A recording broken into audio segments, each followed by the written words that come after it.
शेर को लिख के मेरा नाम मिटाया उसने।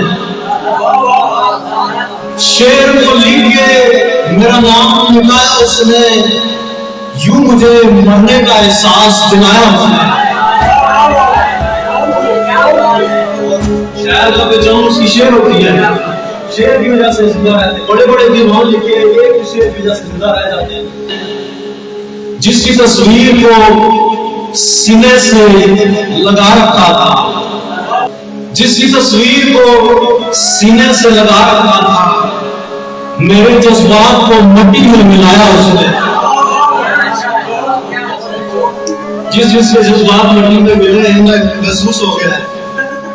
एक बेनाम अकीदत के हसीन जज्बों से, एक बेनाम अकीदत के हसीन जज्बों से, अपने अश्कों से मेरा अक्स बनाया उसने। अपने अश्कों से मेरा अक्स बनाया उसने। फिर मोहब्बत से रचे एक हसीन मंजर,